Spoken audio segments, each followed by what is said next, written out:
Now you want to make sure it keeps puddled up really good, really flowable. And once you get it to the point where it's not absorbing in and it's kind of staying puddled up really good.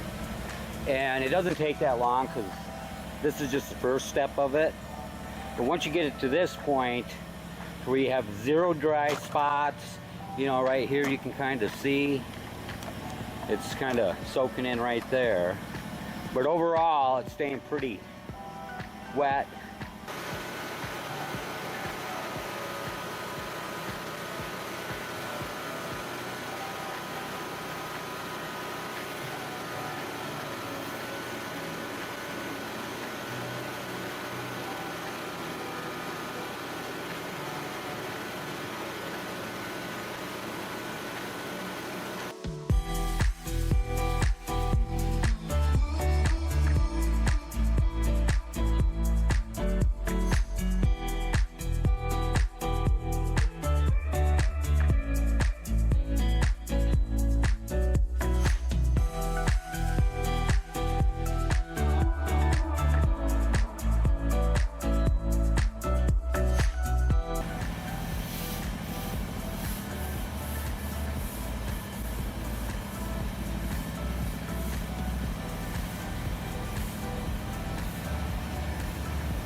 So you just want to just barely get it, not even,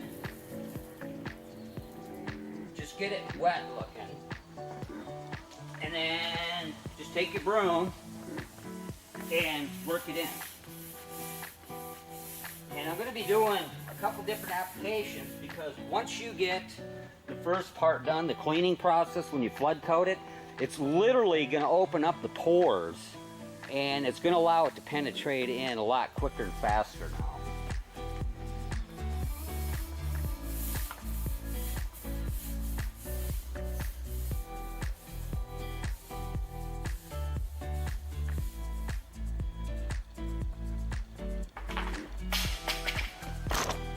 And you can see it's not real, it looks wet, it's damp. But once I broomed it in, it's not going to puddle up. You do not want puddles at all. So, actually, the way this is soaking in right now, it's actually absorbing in pretty quick. So I'm probably gonna, probably just gonna end up brooming it for now.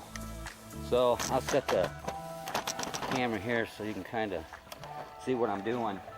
But I only go spray far enough just to where I can reach it with the broom. And I'm going to go all the way down and come all the way back. And I'm just going to do probably 2.5, maybe 3 foot section at a time. Strips all the way.